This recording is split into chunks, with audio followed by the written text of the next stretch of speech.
Okay, hello, it's me again. I'm back making another Jump King modding tutorial, and I'm really sorry I haven't done one of these in a while. I have been lazy. I should have made a hitbox video sooner, but you know, here I am. I got a request last night to do so, so I got a lot of free time today. Thought, why not knock it out of the park? Yeah, I think I'm just gonna jump straight into it. No pun intended. So right off the bat, you're gonna start with your mods folder that you created with Worldsmith, and right here you'll have your level file. I hear a couple of people use visual level. I have no luck with it, but everything that I'm gonna talk about with hitboxes will work the same with visual level. It's just with this one will be a lot easier. And so if you click on that, it should look like this. Now I would recommend getting a pixel editor with a custom grid function. Two most notable ones are going to be Graphic Scale and Sprite. Excuse me. And I'll be using Graphic Scale for this one. So for Graphic Scale, what you're going to want to do is go up here to your custom grid button right here, and then go down to click Setup, hit Add, and then type in 60 by 45. Then you hit OK. Since I already have it, I don't need to do that. Go back up here, and it should be right there for you. You'll click it, boom. It'll give you a nice custom grid for each and every single screen for your hitboxes. Now, Jump King is a little weird in that each and every single screen is ordered from top to bottom and then by row by row by row. So for example, this is screen number 1, this is screen number 2, 3, 4, 5, 6, all the way down to 13, and then it'll go back up to 14 right here, and then 15, and so on and so forth. Now, this is pretty important to take note of, and I'll get into that later. But for now, I'm going to be explaining each and every single individual hitbox for the main game, as well as the blocks that come with the Jump King Plus mod that you sometimes download for custom levels. And I have all of them displayed right here, and I'll get into each and every single one of them. This is something I made myself.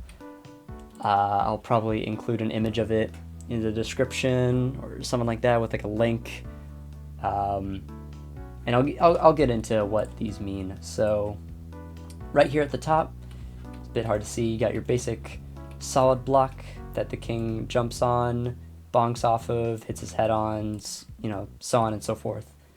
And something to note is that every time you make a change to the level hitbox, you hit save, then you go back up to your item.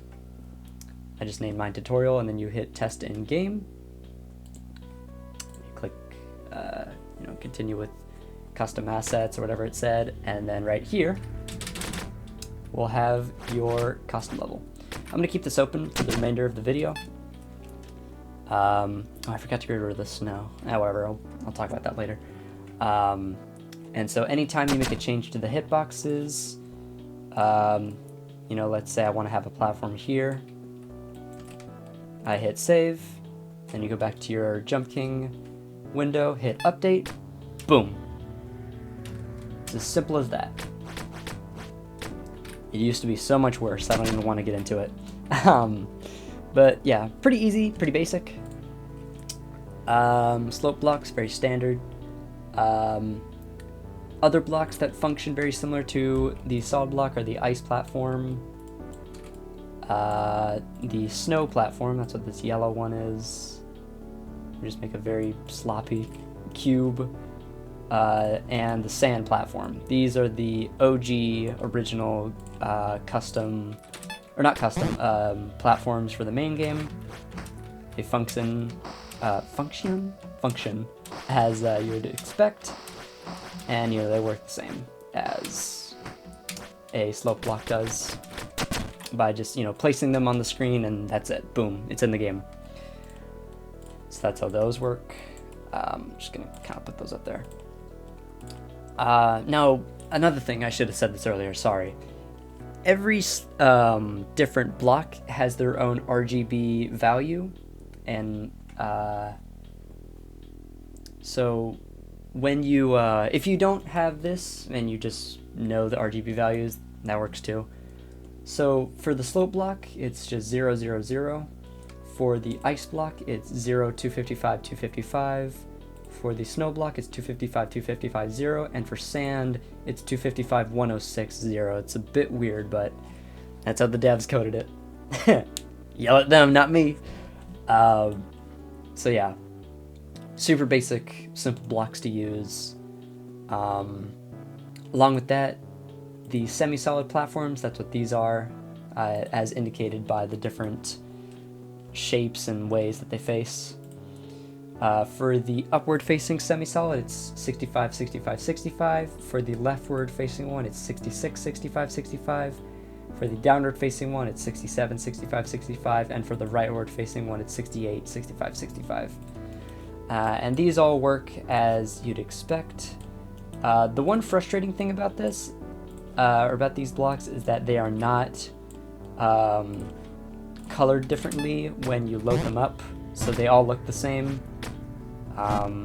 So if you're playtesting with anyone, you might want to make a mid-ground folder or file that, you know, gives custom detail to these platforms to make it a little bit easier to you know, play and playtest and whatnot. But they work as you'd expect. So those are those platforms, and that's about it for all like the solid blocks. Next up, I'm just gonna get this one over with, as the slope platform. So, excuse me. This is the hardest block to learn and use, in a way.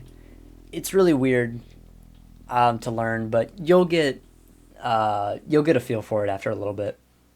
So, oh, I thought the music stopped. Slope blocks don't function on their own. Like if I put a slope block there, also slope block is 255.00 on the right there. If you put a slope block down, it won't work. It'll do nothing. This is because it's not assigned a specific direction in the game. And the game reads this direction by seeing how many blocks are adjacent to the slope block. And it needs to be 2, only 2. If it's 1 or if it's 3, it will not work. I guess I'll just demonstrate that really quickly. Nothing. So if you want the slope block, let's say I want the slope to face like this, right? I need to put a solid block, or any of these blocks, for example. Not the semi-solids. I don't think semi-solids work. But any of these solid blocks will work in facing even sand, weirdly enough. So if I do this, those two blocks, basically the slope block faces away from the 2 adjacent blocks, and so if I load up the game, see that the slope block works perfectly. Also, something to note about slope blocks is that they will take priority over solid blocks. So if you have like a long platform like this or something like that, not really long, if the king's hitbox touches any part of the slope block, it will have priority over bonking. And downward facing slopes have priority over upward facing slopes, which is weird to say, but bear with me for a second here. You might recognize this block texture from House of Nine Lives with the cat lanterns, right? This is not how they look in hitboxes. If this is how they looked in hitboxes, then a lot of skips and setups in House of Nine Lives would not work, because this would happen. So what the game does is it gets rid of those 2 bottom slope blocks, and this is actually what they look like in the code. And you can test this out in game. If you line yourself up right, you can literally just clip into the cat lantern platform in a way. It's pretty funny. Not really, but Anyways, that's how slopes work. Kind of weird. Now, you might take note that if you're trying to make, if you're trying to make a platform that kind of looks like a triangle, like this. Oh my god, that's so wrong. Why did I do it like that? So if you have your block look like this, like your stuff like that, you'll notice that the slopes at the edge will not work. And if you put a solid block, it won't work either. Well, it'll work, but you'll have a weird block in your path. And this is what fake blocks are used for. Fake blocks are RGB value 128, 128, 128.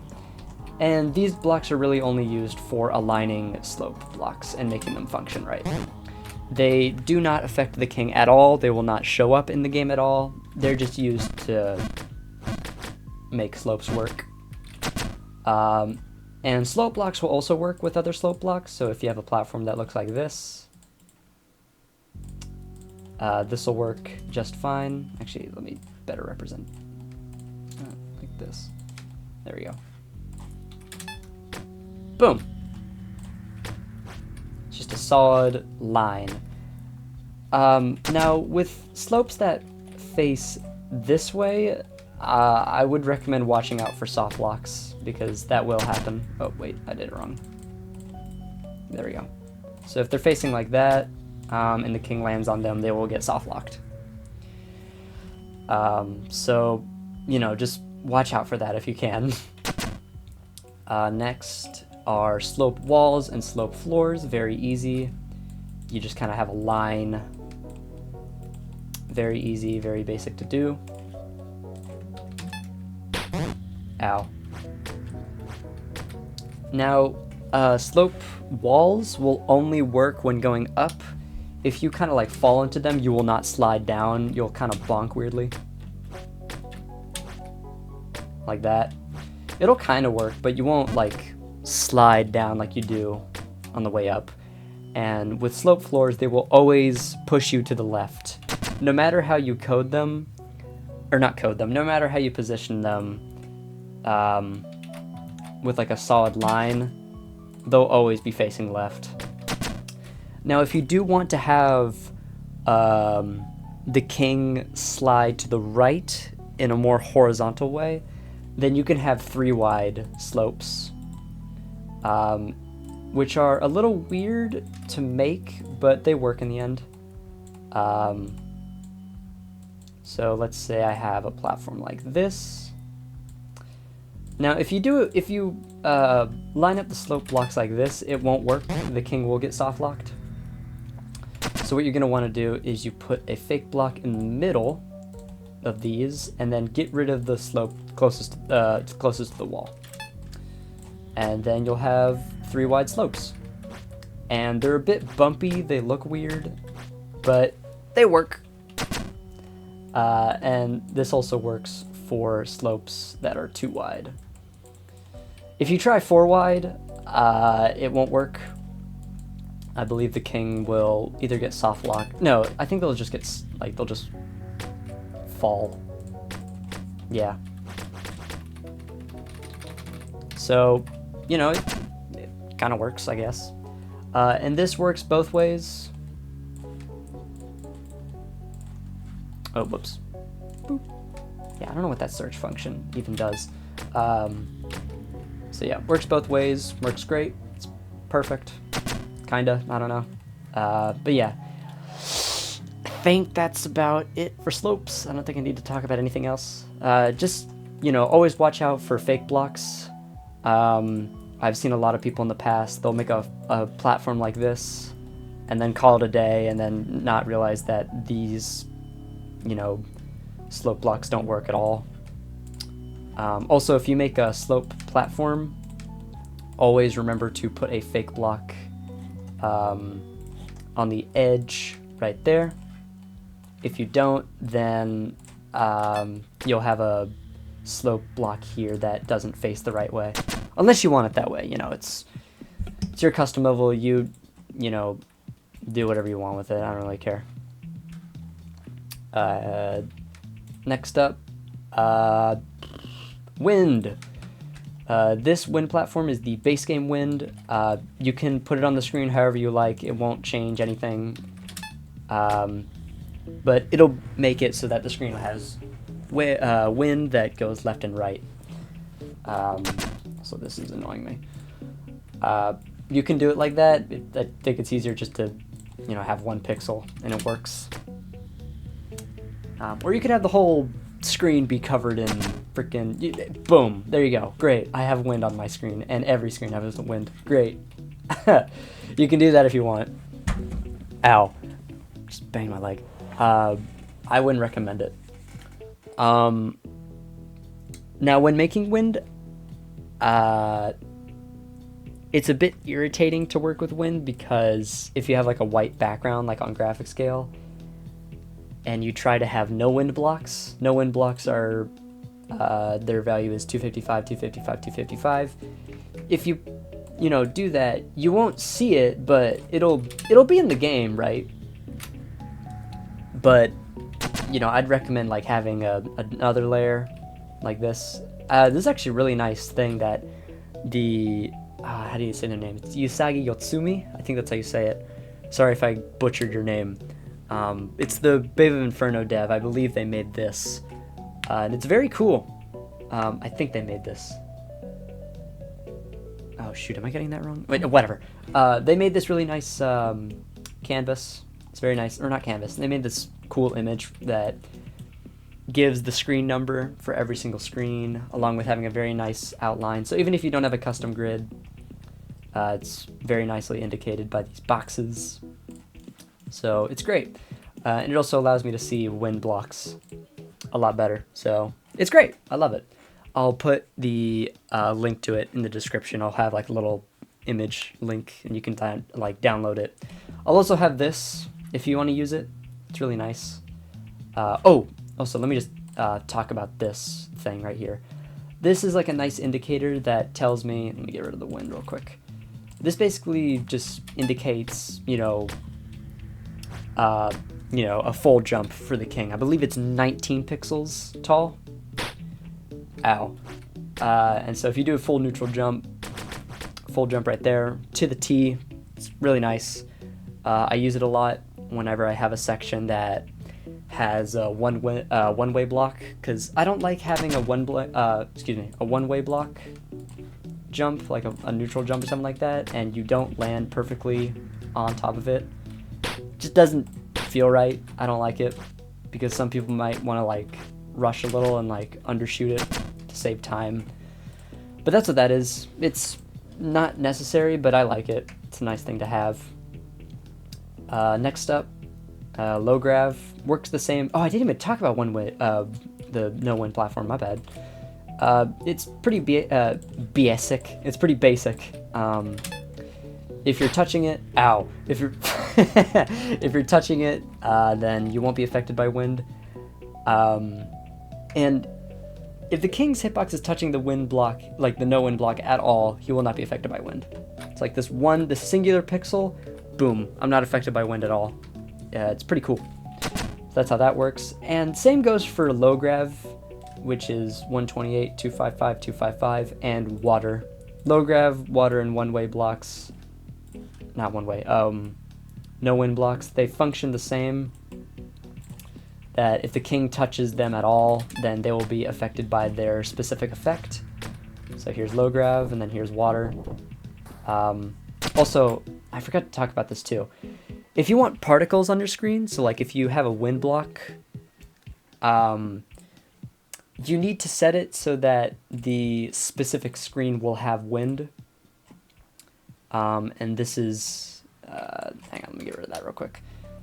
So let's say I want to have like a light snow effect on the screen that I have wind, and since the screen that has wind is screen 1, then I will go here, go to screens, put a gap, and then type in int 1, int. And this basically tells the game that screen 1 will have this effect. And if you want to have multiple screens, then you just have it so that it's like 2, 3, pretty easy. And you can add as many as you want. Just don't have like one, just don't have it like this. I don't think it'll work. But yeah, if I've done that, screen 2 will have light snow, screen 3 will have light snow, and then screen 4 won't because I haven't put an effect for it. So that's how that works.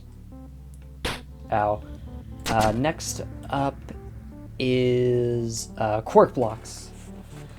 Quark blocks are weird in that they're a lot like fake blocks in that they're only used for slope blocks. But this time, God, this is a mess. I'm sorry. So let's see. How should I do this? Okay, I know. Hang on. I'm gonna make a little triangle here. And then let me have 2 platforms.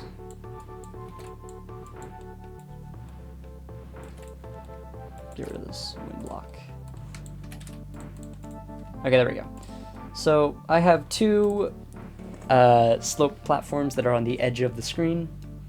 And let's say I put a Quark block.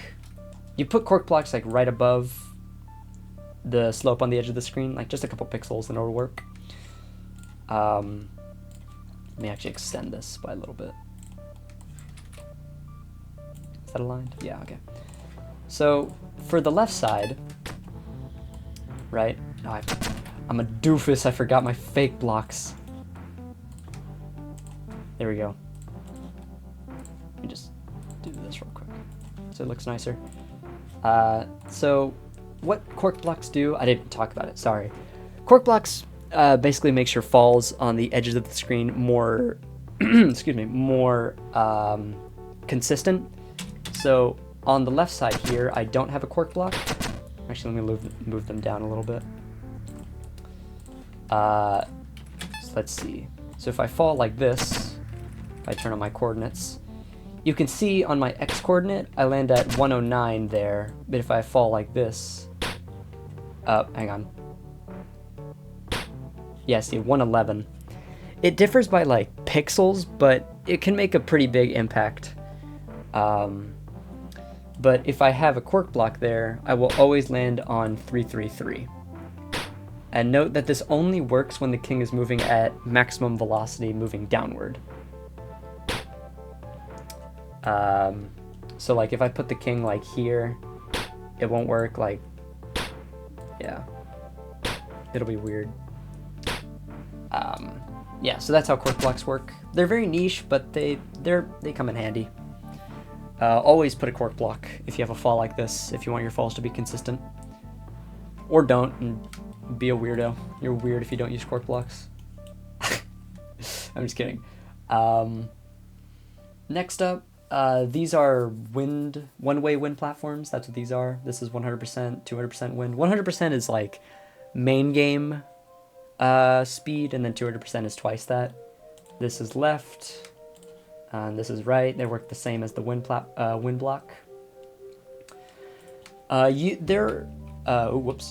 are,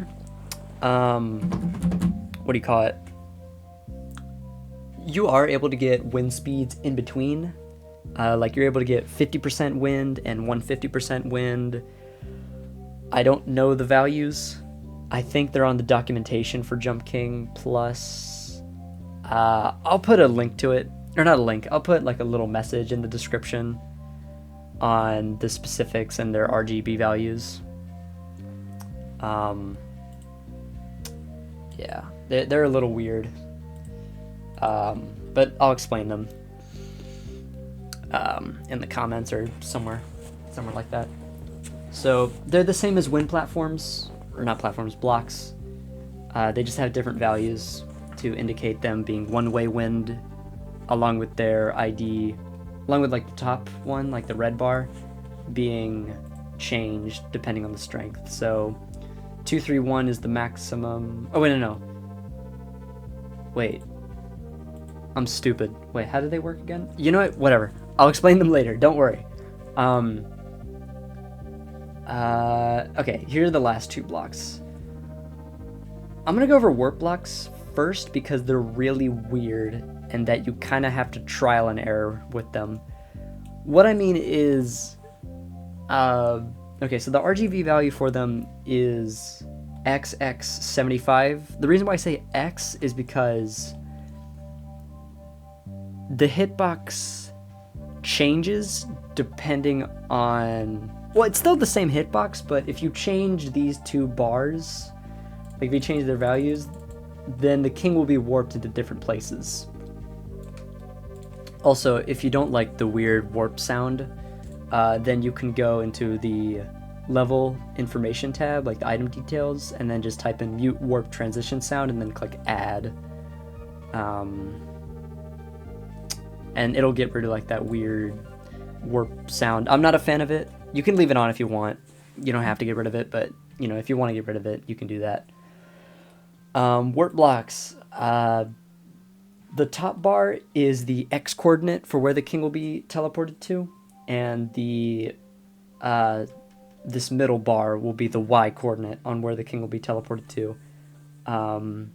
It only goes up to 60, I believe, or 59, because each screen is 60 by 45 pixels. And so the, what do you call it? These two numbers basically tell the Y and X coordinate of the 60 by 45 plane or something like that. It's hard to explain, but that's pretty much how they work. So if I touch it, then I'll be teleported to 25 and then 31. The weird thing is that it works as you would expect with the X coordinate. So like over here is 0, over here is like 59. The top of the screen is 0 and the bottom of the screen is 45 or 44 or whatever. So the higher this number is, the more right you will be on the screen. The higher this number is, the lower you'll be on the screen. There's no real way to like pinpoint where you'll be teleported to. You just kind of have to eyeball it and then change positions. It's a lot of trial and error, or a little bit depending on your knowledge or experience with warp blocks. I had to deal with it a lot with Super Jing World. It was annoying, but you know, it's fine. So that's how those work. You can toy with them as you please. And last but not least are the teleport blocks.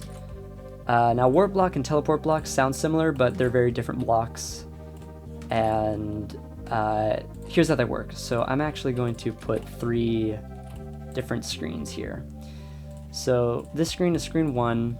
That's a very poor one. Oh my god. 1, 2, and then here I'll have 14 because why not?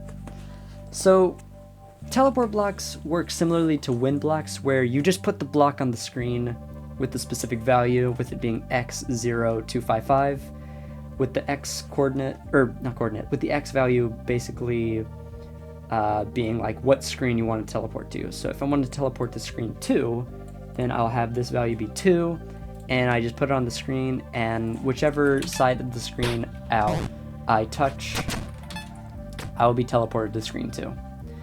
Now note, I did not put his teleport block on screen 2, so I need to do that with screen 2, put it as 1, so I teleport to screen 1, and bada bing, bada boom, 1, 2, 1, 2, 1, 2. Pretty easy, pretty basic.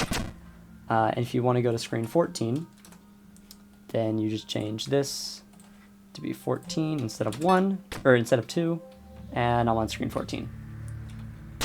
Cool. Now let's say I want to go to both screen 2 and screen 14. This is when you need to put hitboxes. I don't think you need to line it on the wall like that, but I just do it just in case. So you have these as 2, and then these ones as 14. And if you want to go back to screen 1 on these, then you just put 1. There we go. So, see how it works. Restart it real quick. Screen 14, screen 1, and then if I go over here, screen 2. And note, I did not assign each side of the screen with specific values. So if I go here, it'll be screen 1. If I go here, it'll be screen 1. And, oh, right. If you want to have a screen that loops, then you just you just set the value to be the same value as the screen. Oop, whoops. So you just make that 14 on screen 14. And, oh no, I gotta go over here. 14, and it loops indefinitely. Because the king is teleporting to the same screen that it's on. Be cautious of, where the king is teleported, because you might clip into the wall if you mess them up. Like that. And then you have a force and skip glitch. Yay! It's great. I think that's it. Apart from some unique or niche custom blocks on the Jump King workshop, you'll have to look into those at your own leisure and in your own time. I'm not really going to go over them. This is just to give you a basic understanding and a good start to custom levels and custom hitbox making. And yeah, I think that's it. I don't think there's anything I need to cover. Anything else? Nope. I think I'm good. Okay. If you have any questions, I'll answer them as best I can. And yeah, just double check your hitboxes if you have any issues or if you run into any problems, and you should be fine. All right, that'll be it. Y'all have a nice day. Bye-bye.